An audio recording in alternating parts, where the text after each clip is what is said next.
So good afternoon, everyone. Welcome to today's Here Exposomics webinar.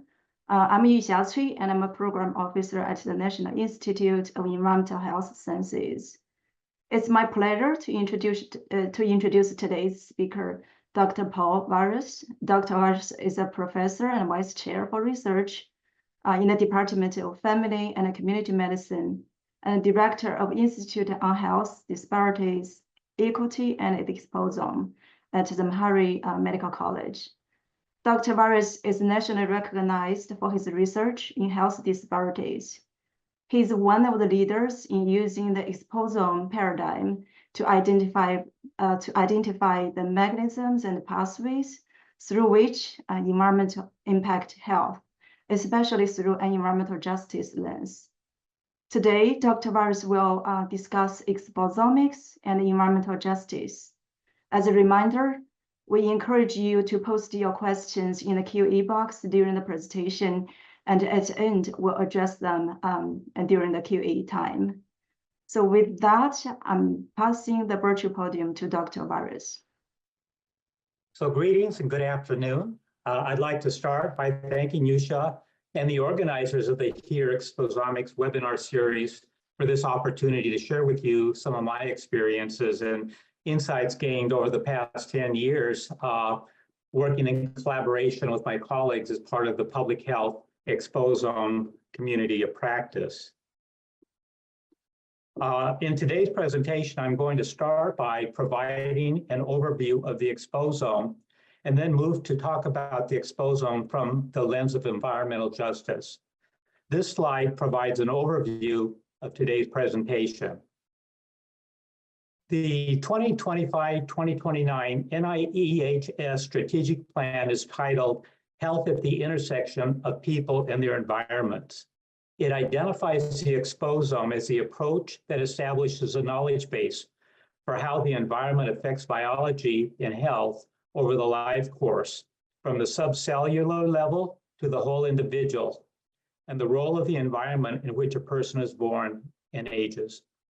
As such, the exposome provides a model for looking at the unequal burden of environmental exposures on the health of socially vulnerable populations and communities. The exposome was first described by Christopher Wilde in 2005 as a new approach to think about how environmental exposures that an individual encounters throughout life impact biology and health. Wilde initially proposed the exposome as a complement to the human genome, as he recognized the limitations of genetic research in explaining the etiology of chronic diseases. The exposome encompasses three broad domains: the external exposome, the internal exposome, and health outcomes. Understanding the exposome has significant implications for public health, the development of strategies for the prevention and treatment of disease, and for public policy. But let me start with a recap, because we've come a long ways over these past 10 years. So I'll take you back to about 2013. The initial meeting that I sort of was involved with around the exposome was in Research Triangle, and it was hosted by NIEHS to discuss the exposome. At that meeting, again, the majority of participants were either toxicologists or other basic scientists. And the value of including the exposome as part of the NIEHS agenda, the external environment as part of the NIEHS agenda, was heatedly debated. It wasn't until the very end of that meeting that one of the early pioneers in exposomics research, Dr. Stephen Rappaport from UC Berkeley, proclaimed it to be so, and so it was. So we've come a long ways over 10 years from discussing whether the external environment should actually be considered as part of the NIEHS research agenda to one where we're actually talking about environmental justice. But there was no consensus on how to address the external environment. So in 2014, my team developed an ontology for classifying the external environment.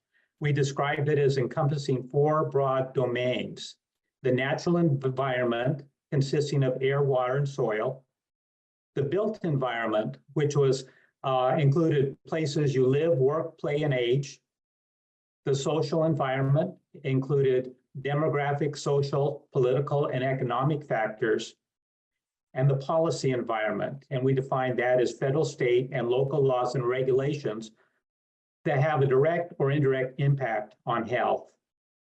We later added a 5th domain we call health and healthcare. Health consists of personal and population health measures, while healthcare consists of descriptors of the healthcare system, such as number and location of providers and facilities in medically underserved areas, cost of care, and healthcare utilization.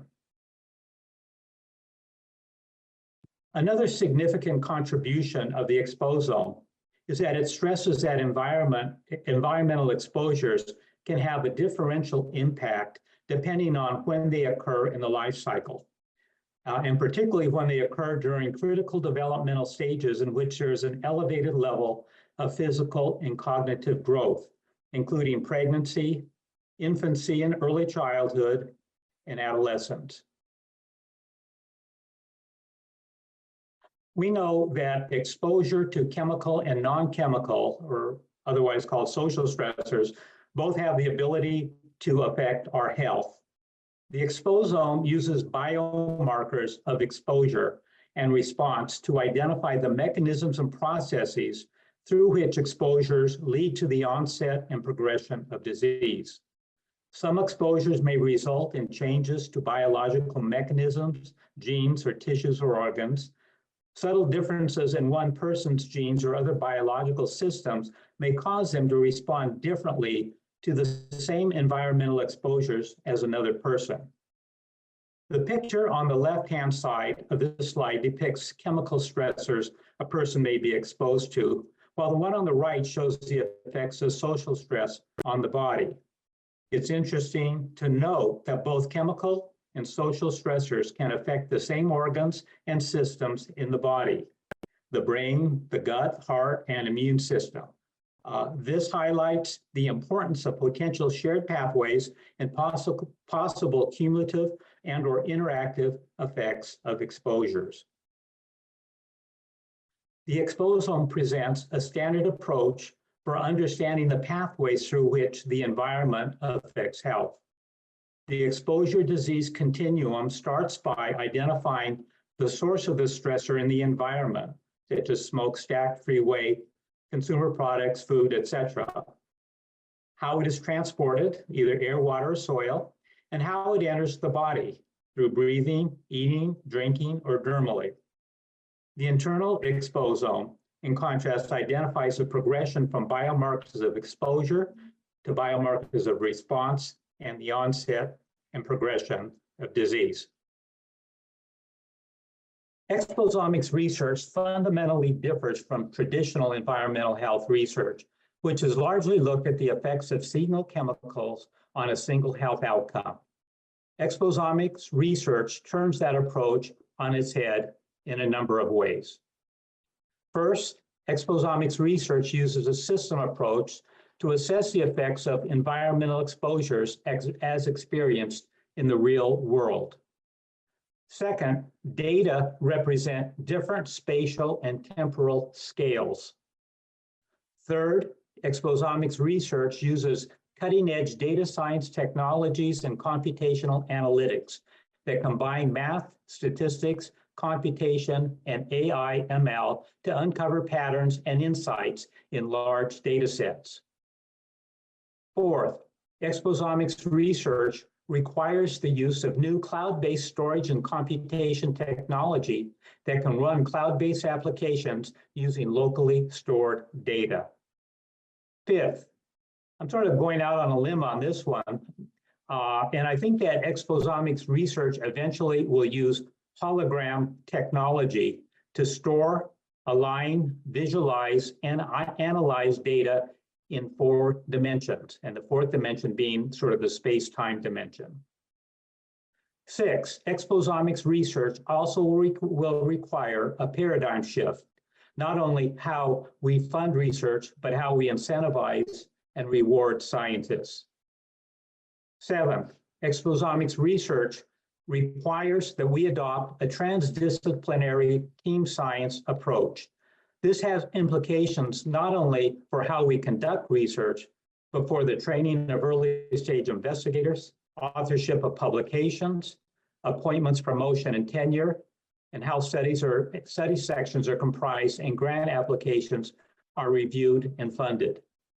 And finally, exposomics research is going to require us to rethink the role of public policy and social prejudices as distal factors that shape the environment and limit opportunities available to socially vulnerable persons. The exposome represents the complexity involved in understanding how environmental exposures in the real world lead to changes in biological mechanisms and processes, which in turn result in poor personal health outcomes and population-level disparities in humans. This complexity requires transdisciplinary team science, as no single discipline has a breadth of domain knowledge, data science, and analytic tools to unravel the exposome. This complexity will require us to develop new conceptual frameworks, data science and analytic tools, and modeling approaches that enable us to understand the effects of multiple interactive and cumulative exposures over time and space, as well as to understand the differential effects of exposures at different stages of life. Transdisciplinary team science is a prerequisite for exposomics research, which requires bringing together persons from different disciplines and experiences to increase our understanding of complex health environment interactions. The exposome spans numerous domains typically claimed by specific disciplines. These include clinical, public health, social science, earth science, data science, computer science, etc. Each discipline offers different areas of expertise and tool sets that help us better understand environmental and disease mechanism, pathways, cascades, triggers, and processes. The fundamental strength of the exposome is its application as a data-driven approach that can accommodate multiple types, sources, and formats of data. A second strength is that it also allows for analysis and modeling of interactive and cumulative effects of exposures over space and time, and their combined effects on health. Exposomics research utilizes 5 broad categories of data.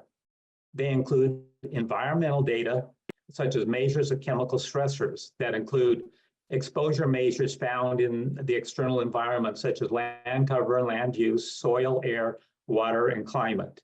These data are collected through manual measures, sensors, satellites, and surveys by multiple agencies and stored on different platforms and in an array of formats. Lifestyle data include information about diet, physical activity, smoking, and occupational exposures. These data typically are collected through cross-sectional surveys, but increasingly available through personal sensors and monitors. Third type of data are social demographic, which are characteristics of populations and communities such as age, gender, race, ethnicity, education, urban, rural, etc. These data are collected primarily by the US Census. The fourth category of data are biological, and these include biomarkers of exposure, response, and disease, and are collected from blood, urine, tissues, and other biological samples. These data typically are collected by healthcare providers and scientists and stored in electronic health records and/or biobanks. And the fifth category are health outcomes, and health outcomes include both personal and population health measures. personal health outcomes or personal health data are usually captured in electronic health records or cohort studies, whereas population health data are collected by local and state health departments and the CDC. Exploring the strengths of the exposome to its maximum will require the development of bioinformatic tools that allow us to align different types of data that are collected at different spatial and temporal scales. We need to be able to spatially and temporally align health and environment events, which typically use chronological time recorded as years, months, weeks, days, minutes, and seconds, whereas high throughput data used to record biological and chemical reactions are measured at a nanoscale. Similarly, we need to align spatial measures of the physical environment, such as state, counties, census tracts, zip codes, etc., with areas of the body that are affected, such as organs, tissues, and biological systems.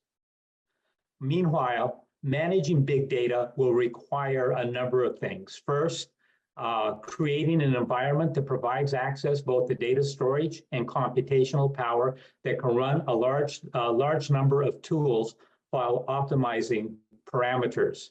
Second, integrating dynamically changing reference data that run on different computing platforms, enabling workflow portability and sharing. Third, approving a data management plan that outlines how data will be curated and handled in a research project. Fourth, developing a data governance structure that provides the rules, protocols, and procedures for how data are gathered, arranged, and utilized. And fifth, creating a plan for translating and disseminating findings, ensuring that the right people are at the table. So one of the keys to understanding the effects of environmental exposures on disease and disparities is being able to spatially and temporally align environmental exposures, biological effects, and the onset and progression of disease. This requires models that allow for creation of the mathematical concept of a fourth space-time dimension beyond the traditional three dimensions of length, width, and height. A representation of 4D space-time dimension is like a time-exposed photo, since each 3D section occurs at a different instant in time and space.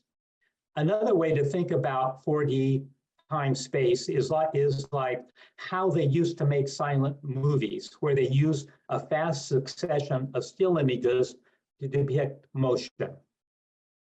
Emerging technologies and tools, including the use of holograms, artificial intelligence, and machine learning, and quantum computers to store and model data, and computational analytics to analyze big, complex data sets, offer future opportunities to spatially and temporally align data for exposomics research.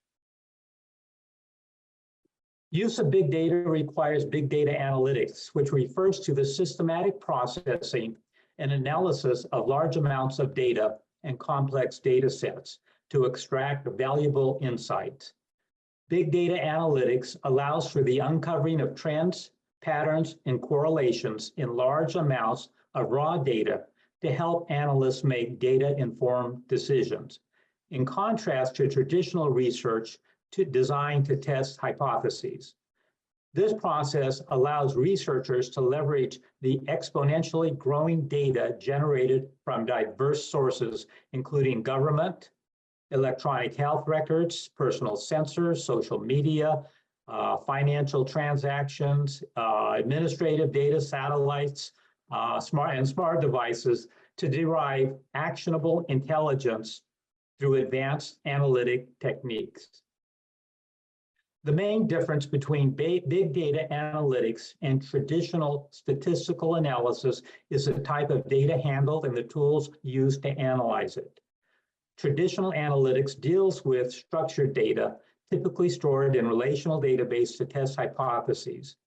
This type of database helps ensure that data are well organized and easy for a computer to understand. Traditional data analytics rely on statistical methods and tools like structural query language for querying databases.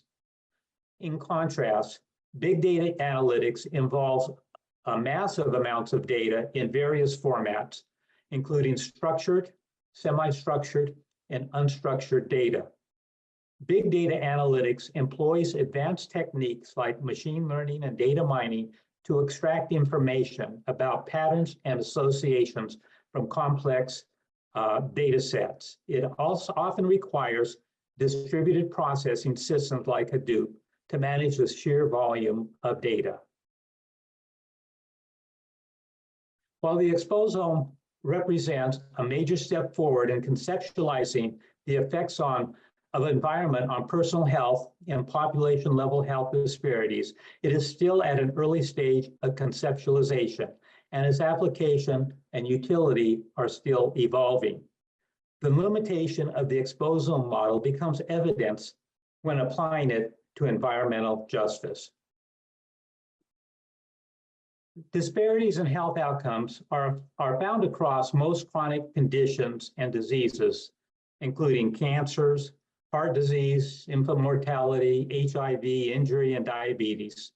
Health disparities vary by population characteristics, such as race and ethnicity, gender, education, income, disability, sexual orientation, and urban and rural geographic location. Health disparities are inequitably distributed in communities, largely as a result of historical unequal distribution of social, political, economic, and environmental resources and opportunities. It's been estimated that up to 60% of your health is determined solely by your zip code. This is largely due to the nature of the communities people reside in, such as whether it has wealth, strong community investment, or whether hospitals and health centers are present, among others. Your external environment determines individual and community health above genetics, personal behaviors, and access to care. Environmental injustice is a major contributor to the place-based health disparities we see today. Research shows that historically red-line neighborhoods have worse air quality, a lack of green space, and higher heat island risks, as well as elevated rates of cardiovascular disease, asthma hospitalizations, prior birth outcomes, and other diseases. Communities of color and low-income persons have been shown to be more likely to live in areas that have hazardous waste facilities, poor air quality, and are more likely to be affected by climate change impacts. A 2022 paper published by Lane, Morello, Frisch, Marshall, and Abt found high rates of air pollution exposures among racial ethnic minorities for NO2 and PM 2.5. Similarly, other sources of pollution and chemical exposures, such as freeways and toxic waste sites, are not dispersed evenly throughout all communities. Those most at risk of living near them most commonly are low-income and or racial ethnic minorities. So while a toxic waste site is usually considered a distal cause of exposure, decisions of where those sites are located are not random, but the result often of systematic racial bias. Zip code has been found to be more important to determining health outcomes and longevity than genetic code. Where vulnerable persons live historically has been socially determined and continued through both custom and often through public policies. The legacy of historical discrimination has resulted in limited residential, educational, and economic opportunities, in limited access to safe and healthy environments for racial and ethnic minorities. Communities living below the poverty line have a 35% higher exposure burden from particulate matter emissions than the overall population. And African Americans specifically have a 54% higher health burden than the overall population. For example, residential segregation has been found to be a strong predictor of not only economic and educational life outcomes, but of health outcomes and longevity as well. Research has shown that racial ethnic minorities are more likely to live in areas where they are exposed to high levels of air pollution as compared to whites. This isn't random or by accident. Redlining was a racially discriminatory housing policy established by the federal government's Homeowners Loan Corporation during the 1930s. For decades, redlining limited racial and ethnic minorities' access to home ownership and wealth, contributing to a host of adverse social and health outcomes that persist today. The real estate finance industry has consistently exploited and exacerbated segregation, beginning with excluding Black and minority neighborhoods from eligibility for home ownership or rehabilitation loans. Redlining also contributed to inequitable access to credit and reinforced economic and residential segregation. A significant shortcoming of the current Exposome model is that it doesn't account for underlying structural conditions that lead to increased adverse environmental exposures of racial and ethnic minorities and other socially vulnerable populations, which through causal inference can be argued to be the underlying distal causes of disparities. A proximal distal framework that identifies broader social customs and policies as a determinant of where people live, which in turn determines the types of exposures they have in their environment, I will argue, is a more accurate exposomics research frame for understanding distal causes of health disparities. Implications of a distal proximal understanding of environmental health disparities that arise from an exposome approach are that targeted solutions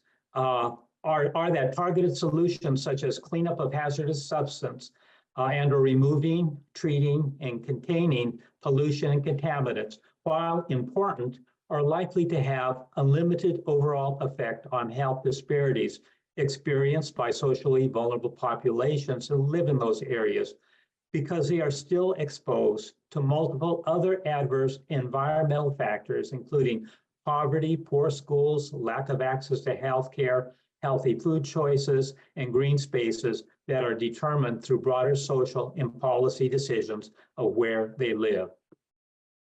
Furthermore, environmental justice requires an assessment not only of the immediate individual environmental stressors, but of those broader distal factors that lead to limited access of residential choice. This moves the conversation beyond a discussion of equality and equity to one of justice. So, implications of environmental justice for exposomics research include, first, the importance of place. Second, that new data-driven paradigms, models, and analytics are required. Third, a consideration of distal factors beyond direct exposures needs to be included. Fourth, engaging persons with lived experience to understand context. Fifth, rethink incentives for investigators and community partners. Sixth, expanding the exposome to include distal factors that limit residential opportunities. And seventh, a commitment to fund intervention research. So the exposome is central to the new 2025-2029 NIEHS strategic plan. My presentation today has direct implications for the future of exposomics research. I now turn it to Dr. Rick Wojcik, who is the director of NIEHS, to consider. And with that, again, I'd like to thank you. That concludes my presentation, but I'd also like to thank members of the Public Health Exposome community of practice. And the membership of the COP includes people from multiple disciplines and institutions. And We've been working together for over 10 years now. We have a weekly community of practice meeting where we, again, talk about the exposome and develop exposomics research and papers. So with that, Yusha, I'm going to turn it back to you. Thank you, Paul, for the great presentation. As a reminder, if you have questions for Dr. Virus, please post your question in a Q&A box. I think we also have the function of raise hand. Okay, I see there's a question. Okay. So there's one question in the Q&A right now. How can I be part of the public health exposome community or practice? If you send me your email, well, let me do this. I can put my email in the chat. Send me an email, and I will add you to our mail list. Again, it's just for your information. It's every Tuesday at 3 o'clock Central Time. So I'm going to add that to put my email in the chat.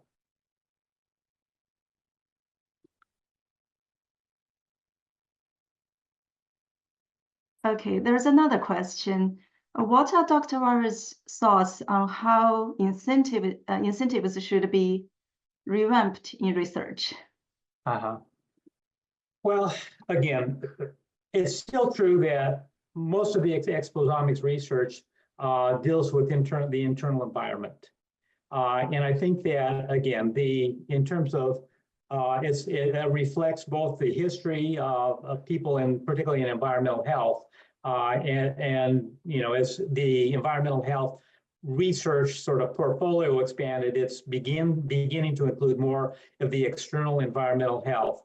So, but I think that, again, part of this is to, in terms of the NOAAs, the notices for application, is to include specifics around, again, say transdisciplinary science, and again, sort of life course approaches, things like that within the NOA, so that as people write in transdisciplinary team science, certainly, as people write their applications, that they include these and they're part of the review process.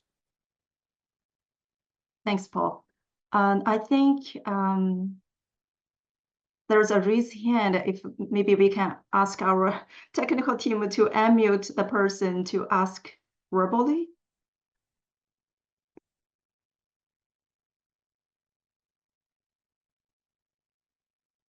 Or should I unmute? I don't see unmute button. Oh, James, we just unmuted you if you still want to ask your question. Thanks. Oh, sorry, I probably hit that by mistake. I'm sorry. Thanks. Oh, that's fun. So we have more questions in the QA. So what are some good ways to collect information on the underlying factors that you highlighted, or to create accurate proxies for these factors? Actually, well, I think it starts by including people who sort of live in that domain, sort of the sociologists, public health people, to make sure they're part of your team, so that, again, they demographers, others that are familiar with those databases and can include those in the research.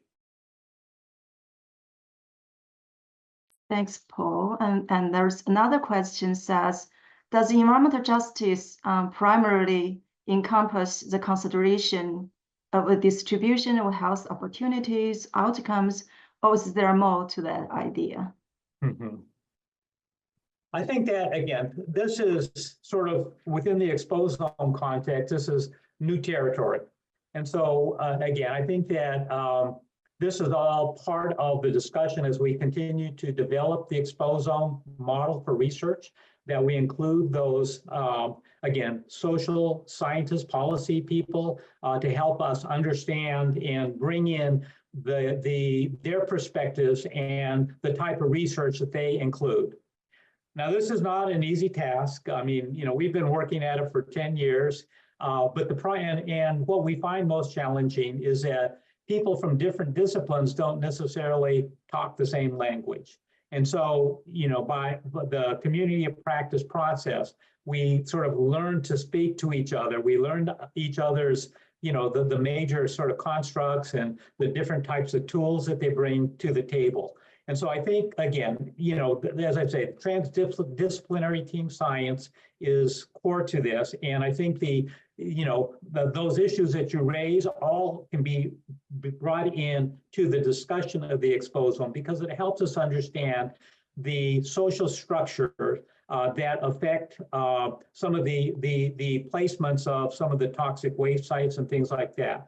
And so again, I would encourage more people in those areas to get involved in this type of research. Thanks. There's a question asking for an email. I don't know if I have the permission to post or not. I put it in the chat. Oh, okay.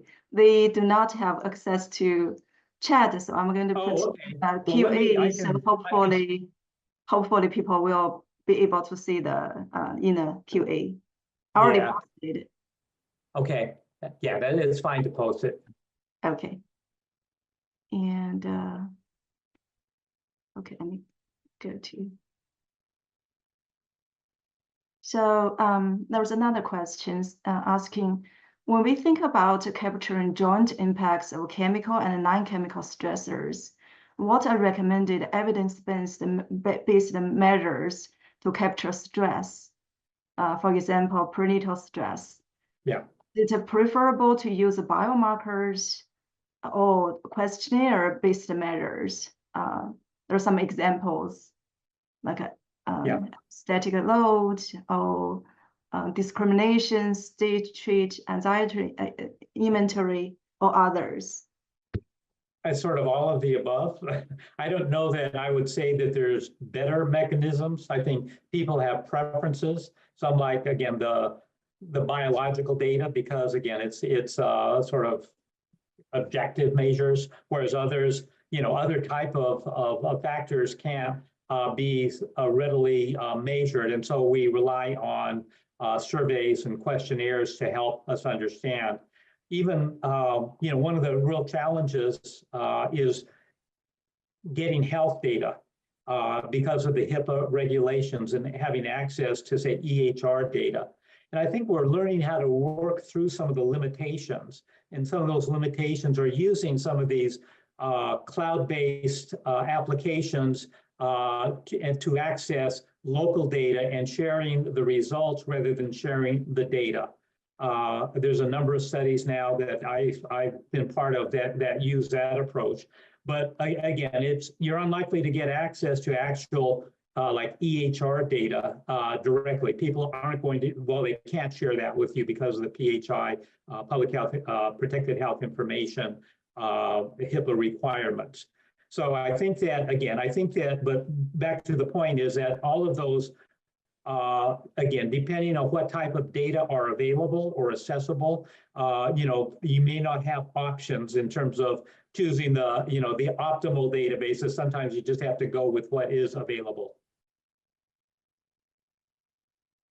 Thanks. I don't have questions here, so I can ask mine probably. Okay. Yes, so this is kind of a, well, I was thinking, you mentioned about a framework for exposomics, for exposome research. And in your presentation, you also mentioned the different data types involved or needed for exposome research, like health data, environmental data, and there's what else? There's biomolecular data, EHR, all of those. So, if you're talking about individual data types, and nothing is new, right? We have been using it in various ways. But if you think about exposome research or exposomics study, how much data or you can say, this is a study different than the traditional ones.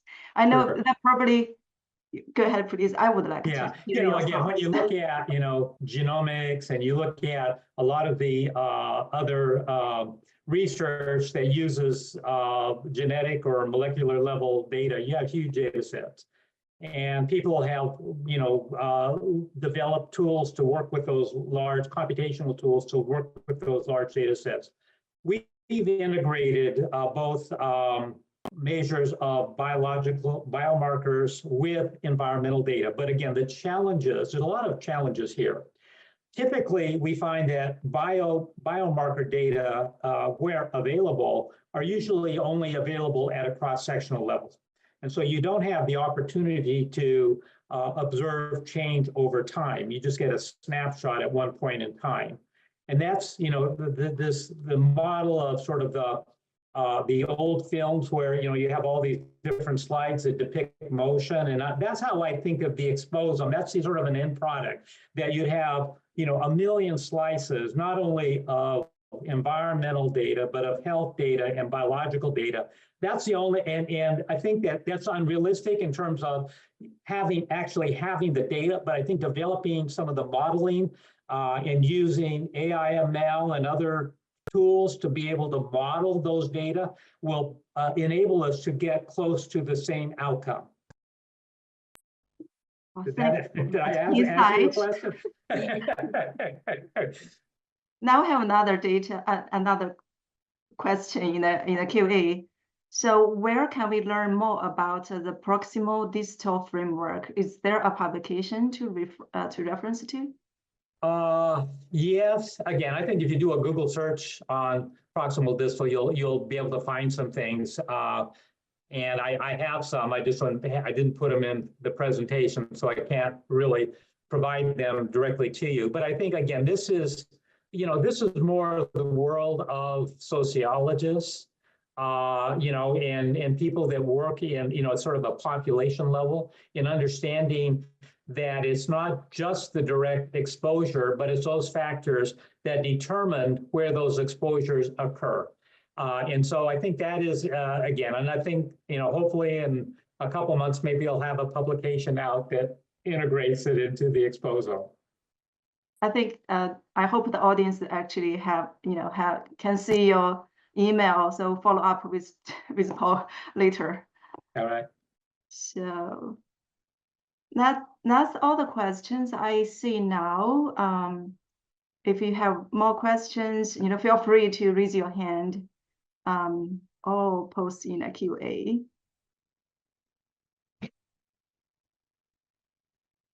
And I have another question. Mm-hmm. So, when you conduct research that involves community, kind of on the exposome research, how do you have insights or experience kind of explaining concept, or how do you talk about this topic with the community? Yeah. Which is different from the research. Yeah, that is something that we do a lot of. We have a lot of community partners that we engage in our research and the discussion of again, it really is a process of, part of this we developed through other funding sources. During COVID, we really developed strong partnerships with community organizations and faith-based organizations, small minority businesses, HBCUs. And so we have a lot of different opportunities where we're working with them. And it's a matter of sort of being, we have, again, a higher faith understanding of exposome, what it means and all that. And it's really starting where people are at. And I think what you'll find is that the concept of the exposome and of distal proximal relationship are ones that will resonate. The terms may not, but the concepts will. And so, again, being able to go out with community groups and talk to them about what are the things that they fear in their communities. We've worked with a number of groups that say, we have a lot of cancer, unexplained, really odd types of cancer, and is it something in the environment? Is it chemicals? There used to be an army depot here, or there's a toxic dump, site over there. Is that the cause of that? And I think it's challenging to do research at a local level like that, but I think opening people's eyes to understanding the dangers of toxic chemicals, you don't have to necessarily have all the data. It's being able to raise the questions and have them raise the questions, because it's much more powerful, on my experience, when you have community members going to their elected officials, raising the questions than academics. And it is good to have partnerships so that we can fill in some of the research findings. But again, I think from my personal experience, the legislators or elected officials tend to respond more to community residents, particularly if they live in their districts. Thank you so much, Paul, for that insight. We don't have other questions. I don't see any coming in, so we're probably going to end this, the webinar very soon. But before we do that, perhaps we should put up the slide to inform the audience about the next coming one.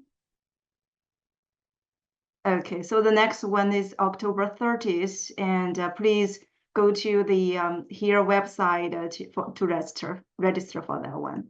Well, thank you, Paul, so much for the great presentation and excellent discussion. And we also want to thank everyone for attending. And thank you, Yusha. We're ending the webinar.